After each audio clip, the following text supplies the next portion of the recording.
नमस्कार, मैं नेहा जैन, सह आचार्य भूगोल, श्री प्रताप सिंह बारहट राजकीय स्नातकोत्तर महाविद्यालय शाहपुरा भिलवाड़ा। आज का विषय बीए द्वितीय वर्ष के प्रश्न पत्र प्रथम मानव भूगोल से संबंधित है।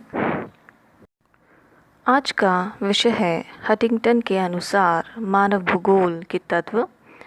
इससे पूर्व हमने ब्रुन्स के अनुसार मानव भूगोल के तत्वों को जाना था। आज हम हंटिंगटन के अनुसार मानव भूगोल के तत्वों को जानेंगे। अमेरिकन भूगोलवेत्ता एल्सवर्थ हंटिंगटन ने अपनी प्रसिद्ध पुस्तक मानव भूगोल के सिद्धांत में सन 1945 में मानव भूगोल के तत्वों की विवेचना की है। उन्होंने मानव भूगोल को भौगोलिक वातावरण तथा मानवीय क्रियाओं और गुणों के परस्पर संबंधों की प्रकृति एवं उसके वितरण का अध्ययन माना है। हंटिंगटन महोदय ने अपने वर्गीकरण में मुख्यतः 3 बातों पर विशेष बल दिया है। प्रथम, प्राकृतिक दशाएं, दूसरा, जीवन के स्वरूप और तीसरा है मानवीय अभिव्यंजना। प्राकृतिक दशाओं में स्थिति, भूमि की बनावट, जलाशय, मृदा, खनिज तथा जलवायु को सम्मिलित किया गया है। जीवन के स्वरूप के अंतर्गत पौधे, पशु और मनुष्य को सम्मिलित किया गया है। यद्यपि पौधे और पशुओं पर भी प्राकृतिक परिस्थितियों का प्रत्यक्ष प्रभाव पड़ता है तथा परोक्ष रूप में पौधे और पशु मानव जीवन को प्रभावित करते हैं, किंतु मनुष्य मानव भूगोल की केंद्रीय इकाई होने के कारण इसमें मानव को सर्वाधिक महत्व दिया गया है। हंटिंगटन ने अपने वर्गीकरण में जीवन के 3 स्वरूपों के बारे में बताया है। पहला पौधे, दूसरा पशु और तीसरा है मनुष्य। प्रथम है पौधे। मानव जीवन में पेड़ पौधों का विशेष महत्व होता है। किसी भी स्थान की पारिस्थितिकी संतुलन में कम से कम 33% पेड़ पौधे या वनस्पति होते हैं। टुंड्रा की जलवायु में वनस्पति के अभाव के कारण ही मानव जीवन कष्टप्रद है। इसी प्रकार मरुस्थल की बात करें तो मरुस्थल में भी पेड़ पौधों के अभाव में जीवन यापन कठिन है। पौधों में विभिन्न प्रकार के अनाज, घास आदि सम्मिलित किए जाते हैं। वनस्पति किसी भी क्षेत्र की जलवायु का ज्ञान कराती हैं। जल के भीतर उत्पन्न पौधों का भी मानव पर प्रभाव पड़ता है, क्योंकि इन्हीं पर मछलियाँ और अन्य समुद्री जीव पनपते हैं, जिन पर कि मनुष्य आश्रित हैं। दूसरा है पशु। पौधों की भांति पशुओं का भी मनुष्य जीवन में अत्यधिक महत्व है। मनुष्य ने पशुओं को पालतू बनाकर उनसे खेत जोतना, यातायात के साधन के रूप में प्रयुक्त करना प्रारंभ किया है। दूध, ऊन, मांस, खाल आदि की प्राप्ति की दृष्टि से भी पशु मनुष्य के लिए सदैव उपयोगी रहे हैं। पर्वतीय क्षेत्रों में घोड़े, खच्चर आदि एकमात्र यातायात के साधन हैं। अंडों के लिए मुर्गी पालन, शहद व रेशम के लिए मधुमक्खी और रेशम के कीड़ों का पाला जाना भी उनकी उपयोगिता को सिद्ध करता है। प्रकृति विजय में भी मानव को पशुओं से प्रत्यक्ष और अप्रत्यक्ष रूप से सहयोग मिला है। तीसरा है मनुष्य। यह मानव भूगोल का केंद्र बिंदु है। प्रकृति में जितना भी विकास या उन्नति हुई है वह मानव की बुद्धि और कार्यकुशलता का ही परिणाम है कही जा सकती है। मनुष्य चूँकि पशुओं से मस्तिष्क और चेतना में भिन्नता रखता है, अतः उसका प्रकृति परिवर्तन में महत्वपूर्ण स्थान रहा है। मानव प्राकृतिक वातावरण में रहकर निरंतर अपने जीवन को सुखी और संपन्न बनाने के लिए प्रयासरत रहता है। मनुष्य चूंकि एक क्रियाशील प्राणी है, अतः डेविस ने उसे एक भौगोलिक कारक के रूप में स्वीकार किया है। मनुष्य की कार्यकुशलता वंशानुगत एवं पर्यावरणीय कारकों पर निर्भर करती है। कुछ लोग जन्मजात ही आलसी और निकम्मे होते हैं, जबकि कुछ लोग अत्यधिक परिश्रमी और फुर्तीले होते हैं।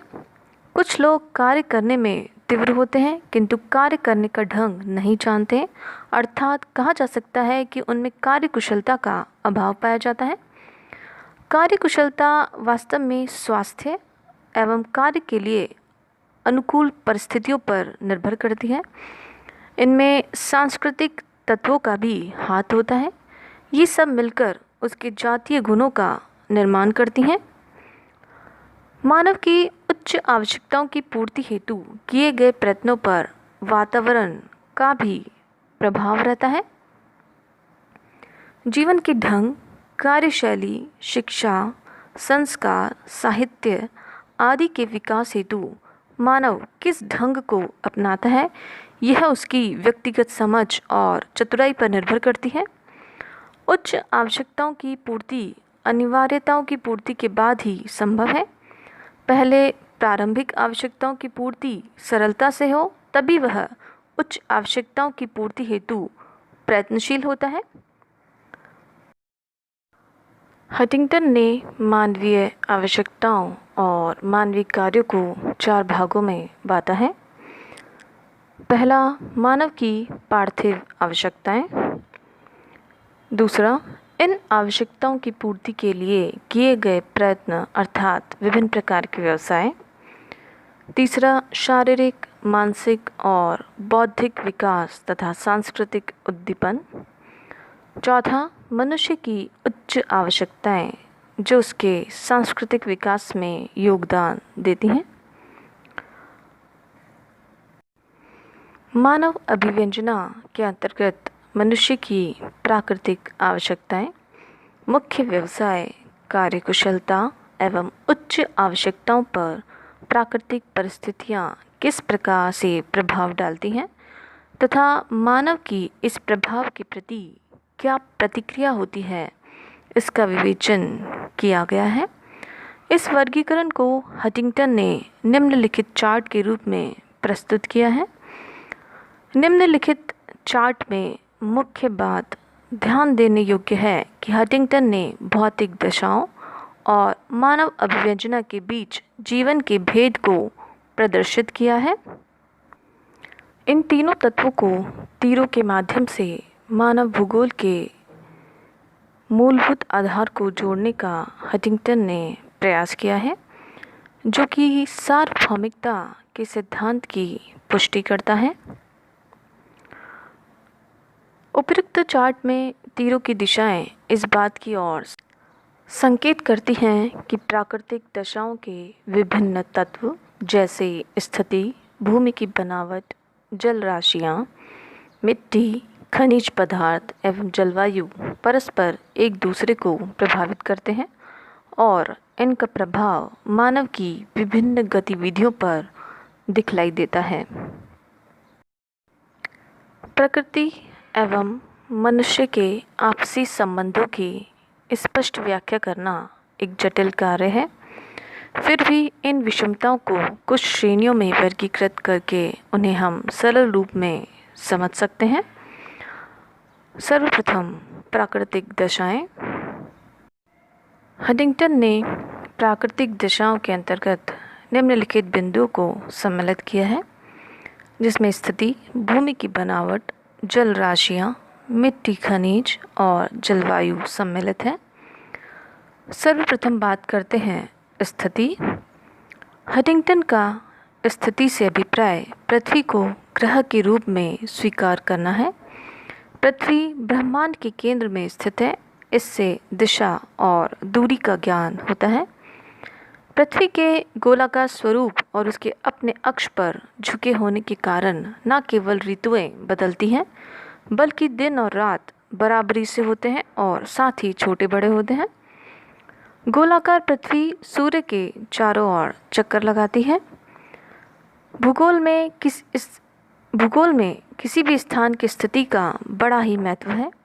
ग्रेट ब्रिटेन की विश्व मानचित्र पर केंद्रीय स्थिति होने के कारण ही वह विश्व के विभिन्न महाद्वीपों में अपने उपनिवेश स्थापित कर पाया है तथा ब्रिटेन के साम्राज्य का कभी भी सूर्यास्त नहीं होता। वास्तव में पृथ्वी का स्वरूप, उसकी आकृति, पृथ्वी का अक्ष पर झुकाव, दैनिक और वार्षिक गतियाँ आदि मानव भूगोल की आधारभूत परिस्थितियाँ हैं जिनके अभाव में मानव का अस्तित्व नहीं रह पाएगा। पृथ्वी मनुष्य का निवास स्थान है, अतः मनुष्य अपने जीवन को सुखी बनाने के लिए अपनी आवश्यकता अनुसार इस पर निरंतर परिवर्तन करता रहता है। पृथ्वी पर जो भी परिवर्तन होते हैं उनका प्रभाव मानव जीवन पर पड़ता है। पृथ्वी ही मानव को औद्योगिक विकास के लिए प्राकृतिक संसाधन, कच्चा माल, खनिज, शक्ति के साधन आदि उपलब्ध कराती है। पृथ्वी स्वयं में एक संसाधन है जो कि विश्व की जनसंख्या का भरण पोषण करती है। पृथ्वी मानवीय क्रियाकलापों का संग्रह स्थल भी है। अनादिकाल से पृथ्वी पर मानव द्वारा किए गए क्रियाकलापों की अमिट छाप हमें सभ्यता और संस्कृति के रूप में पुरातत्ववेत्ताओं द्वारा की गई खोजों के रूप में प्राप्त होती है। दूसरा है भूमि की बनावट। भूमि की बनावट से हंटिंगटन का अभिप्राय स्थल के स्वरूप से है, जिसे उन्होंने 3 भागों में बांटा है। पहला महाद्वीप और महासागर, दूसरा पर्वत, पठार और मैदान, तीसरा छोटे स्थल स्वरूप। भूमि की बनावट किसी भी क्षेत्र की जलवायु, वनस्पति, मिट्टी, खनिज और मनुष्य के व्यवसायों को प्रभावित करती है। इसीलिए तटवर्ती लोगों का जीवन आंतरिक भागों के लोगों से सर्वथा भिन्न होता है। समतल और उपजाऊ क्षेत्र के लोगों का जीवन मरुस्थलीय अथवा दुर्गम पहाड़ी, दलदली आदि क्षेत्रों के निवासियों से बिल्कुल भिन्न होगा। यही कारण है कि मानव सभ्यताओं का विकास मिस्र की नील नदी घाटी, दजला फरात, सिंध, योंगटी सिक्योंग नदी घाटियों में ही संभव हो पाया। मानव के निवास के लिए उपयुक्त स्थल स्वरूप मैदान है। मैदानों में जीविकोपार्जन के लिए खेती योग्य भूमि, सिंचाई की सुविधाएं, निर्माण उद्योग और यातायात के साधनों की सुलभता रहती है। यही कारण है कि विश्व में सर्वाधिक अधिवास मैदानी भागों में पाए जाते हैं।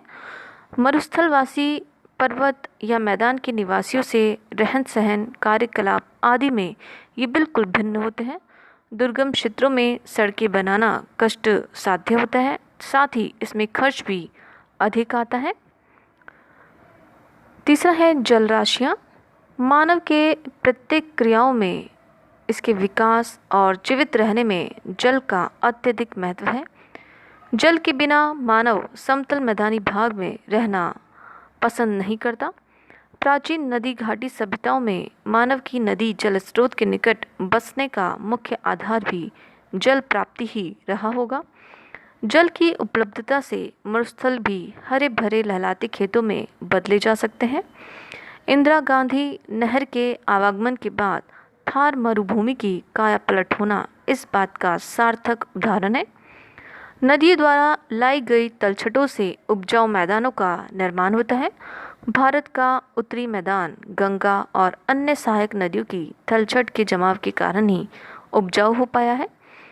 पृथ्वी की 72% भाग पर जल का वितरण है, जो कि सागर, महासागर, नदी, झीलों के रूप में फैला है। इनका प्रभाव मानव और उसकी गतिविधियों पर पड़ता है।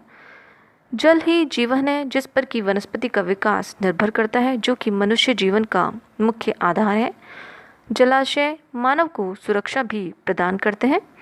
इंग्लिश चैनल के द्वारा प्राचीन काल के अनेक युद्धों में ग्रेट ब्रिटेन की स्थिति सुरक्षित रही थी। नदियों द्वारा लाई गई तलछटों से जहां खारे जल के स्रोत मछली के रूप में प्रमुख मानवीय जीवन उपलब्ध कराते हैं, कृषि के अतिरिक्त औद्योगिक जगत में विभिन्न उद्योगों में जल की उपलब्धता उनकी स्थापना में सहायक होती है। चौथा, मिट्टी एवं खनिज। मानवीय विकास क्रम में मिट्टी का सदैव ही महत्वपूर्ण स्थान रहा है। मिट्टी मानव के भोजन का मूल आधार है, क्योंकि सभी खाद्यान्न और फसलें मिट्टी की उर्वरता पर ही निर्भर करती हैं। प्रेयरीज और स्टेपीज घास के मैदानों की उपजाऊ मिट्टियों के कारण ही गेहूं, कपास की इतनी अधिक पैदावार संभव हो पाई है। किसी स्थान की सभ्यता और संस्कृति भी खनिजों से प्रभावित होती है। इंग्लैंड की कोयले की सभ्यता और अरब देशों की तेल सभ्यता इस बात की द्योतक है। कई बार राजनीतिक द्वेषता का कारण भी खनिजों का असमान वितरण होता है। संयुक्त राज्य अमेरिका में विभिन्न खनिज व शक्ति संसाधन कोयला, पेट्रोल, जल विद्युत, प्राकृतिक गैस, आणविक शक्ति की प्रचुर उपलब्धि के कारण ही आज ये विश्व का आर्थिक दृष्टि से विकसित राष्ट्र बन पाया है।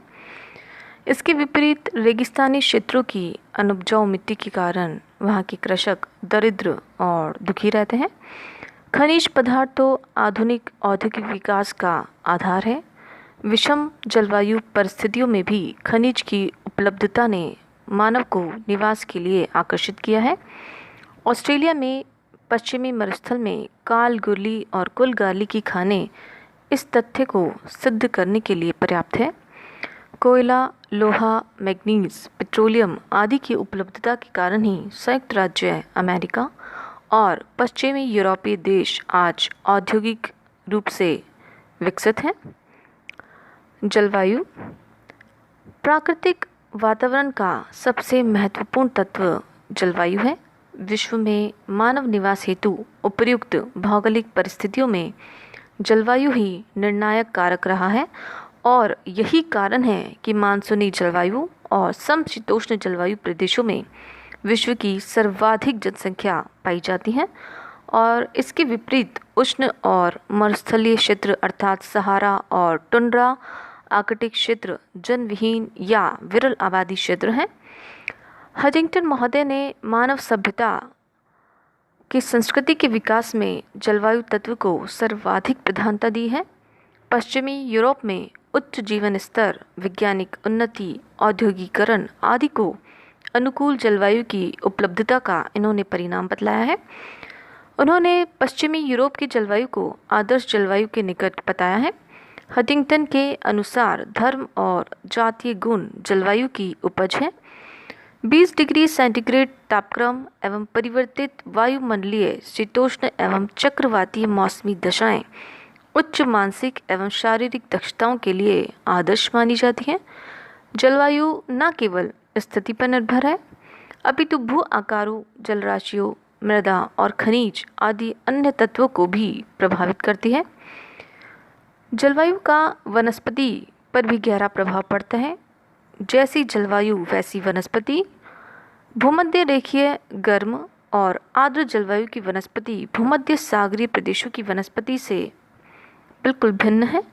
पशु और मानव जीवन पर भी जलवायु का स्पष्ट प्रभाव दिखाई देता है। मनुष्य की शारीरिक क्षमता के साथ ही बौद्धिक क्षमता, चातुर्य, स्वास्थ्य आदि भी प्रत्यक्ष और अप्रत्यक्ष रूप से जलवायु द्वारा प्रभावित होते हैं।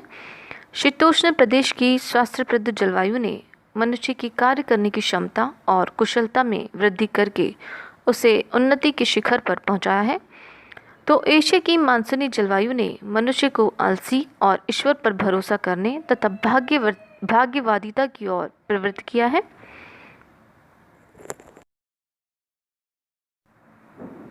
मानव अभिव्यंजना। मानवीय अभिव्यंजना को हडिंगटन ने 4 भागों में बांटा है। पहला है प्रारंभिक आवश्यकता। इन्हें अनिवार्यताएं भी कहा जाता है। इन आवश्यकताओं में भोजन, जल, वस्त्र, औजार और यातायात के साधन आदि को सम्मिलित किया है। दूसरा है आधारभूत व्यवसाय। इसमें सभी साधन सम्मिलित होते हैं जो कि प्रारंभिक आवश्यकताओं की पूर्ति के लिए अपनाए जाते हैं, जैसे कि शिकार, फल एकत्रण, मछली पकड़ना, पशुपालन, कृषि करना, लकड़ी काटना, खाने खोदना, उद्योग धंधे आदि। तीसरा है कार्यकुशलता। इसके अंतर्गत स्वास्थ्य और सांस्कृतिक प्रेरणा को सम्मिलित किया गया है। चौथा है उच्चतर आवश्यकताएं, जिसके अंतर्गत आमोद प्रमोद, सरकार, शिक्षा, विज्ञान, धर्म, कला, साहित्य, दर्शन आदि को लिया गया है। मानव इन आवश्यकताओं की पूर्ति के बारे में तभी प्रयत्नशील होता है जब उसकी प्रारंभिक आवश्यकताओं की पूर्ति हो जाती है। भोजन प्राप्ति की चिंता दूर होने के कारण मनुष्य अपने जीवन को आरामदायक और सुखी बनाने की ओर प्रयत्नशील होता है और यहीं से उसके विकास की कहानी प्रारंभ होती है। मानव अपने आप को अन्य जीवों से श्रेष्ठ सिद्ध करने के लिए शिक्षा, विज्ञान, कला, कौशल, धर्म, दर्शन, राजनीति आदि के क्षेत्र में प्रगति करता है और भौतिक परिस्थितियों के सहयोग से सांस्कृतिक भूदृश्यों का निर्माण कर अपने बुद्धि कौशल का परिचय देता है। मानव अभिव्यंजना से अभिप्राय यह है कि मनुष्य जब प्राकृतिक दशाओं में रहता है तो उसे अपने जीवन यापन के अंतर्गत कुछ मूलभूत आवश्यकताओं, जिन्हें कि हम अनिवार्यताएं कह सकते हैं, की पूर्ति करनी पड़ती हैं। अनिवार्यताएं या प्राथमिक आवश्यकताओं की पूर्ति के लिए मनुष्य विभिन्न प्रकार के व्यवसाय करता है, जैसे कि शिकार, मछली पकड़ना, पशुचारण, खनन, उद्योग धंधे, व्यापार आदि। इन सब क्रियाओं पर प्राकृतिक दशाओं का प्रभाव पड़ता है। मछली पकड़ने के लिए जलाशय, लकड़ी काटने के लिए घने वन, कृषि के लिए उपजाऊ मिट्टी आदि की आवश्यकता इसके लिए होती है। अर्थात मनुष्य के व्यवसायों का निर्धारण प्राकृतिक दशाओं के द्वारा नियंत्रित है। अतः प्राकृतिक परिस्थितियों के अनुकूल मानव द्वारा अपनाए गए विभिन्न क्रियाकलापों को मानव अभिव्यंजना कहा जा सकता है। यद्यपि इन क्रियाकलापों के चयन में मनुष्य पूर्ण रूप से स्वतंत्र है, किंतु प्रकृति उसे अमुक स्थान पर अमुक कार्य सुगमतापूर्वक करने का मूक संदेश प्रदान करती है, जिसे वह अपने विवेक से चयनित करता है। ग्रेट ब्रिटेन के निवासी जब पहली बार संयुक्त राज्य अमेरिका के पूर्वी भाग न्यू इंग्लैंड गए, तब वहाँ की प्राकृतिक दशाओं के अंतर्गत आखेट, पशुपालन, मत्स्य पालन, खनन, लकड़ी काटना, कृषि, उद्योग आदि की वहाँ पर विपुल संभावनाएं थीं। और तब वहाँ पर मानव ने अपने विवेक से विभिन्न व्यवसायों का चयन किया। इससे यही बात सिद्ध होती है कि अनुकूल दशाओं के अनुसार व्यवसाय चयन में जहाँ उन्हें सुगमता रही, वहीं विपरीत परिस्थितियों में उन्हें अनेक कठिनाइयों का सामना भी करना पड़ा। आधारभूत आवश्यकताओं की पूर्ति के पश्चात मानव अभिव्यंजना में हंटिंगटन ने कार्यकुशलता को सम्मिलित किया है, जो कि पैतृक गुणों से संबंधित है। भील जाति के लोग तीर कमान चलाने में निपुण होते हैं, क्योंकि उन्हें यह कला पूर्वजों से विरासत में प्राप्त हुई है। मनुष्य की प्राथमिक आवश्यकताओं की पूर्ति के पश्चात कुछ आवश्यकताएं इस प्रकार की होती हैं जिनका संबंध मनुष्य की सांस्कृतिक और शैक्षणिक विकास से होता है, जैसे कि शिक्षा, धर्म, राजनीति, दर्शन आदि। इन गुणों के विकास के कारण ही मानव पशु जगत से भिन्न समझा जाता है।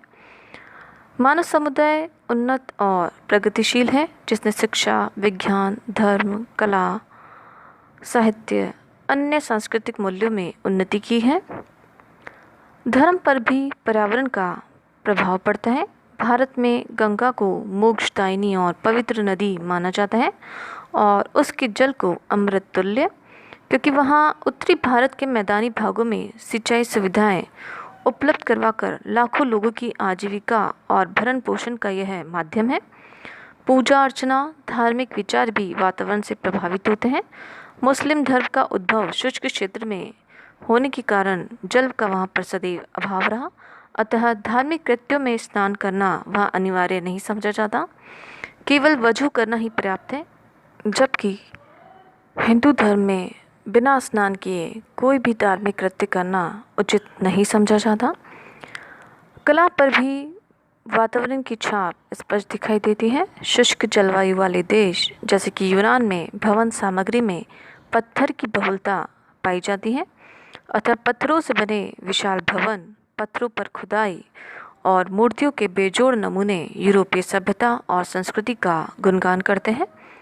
जबकि कश्मीर में हाउसबोट और पर्वतीय भागों में लकड़ी के भवन और उन पर खुदाई की कला संपूर्ण एशिया में प्रसिद्ध है। भारतीय परिवेश की झलक लहलहाते खेत खलियान, सिंचाई में रहट का उपयोग, यातायात के लिए बैलगाड़ियाँ आदि के चित्र यहाँ के कृषि दृश्यों को साकार करते हैं। उपयुक्त तथ्यों से यह प्रमाणित होता है कि सांस्कृतिक भूदृश्यों का निर्माण वास्तव में वहाँ की भौतिक दशाओं को आपसी सामंजस्य और अनुकूलन के द्वारा ही संभव है। प्राकृतिक दशाओं का सम्मिलित प्रभाव मनुष्य के क्रियाकलापों पर पड़ता है और विश्व में सर्वत्र प्राकृतिक दशाओं के अनुरूप ही मानव अभिव्यंजना का स्वरूप दिखाई पड़ता है।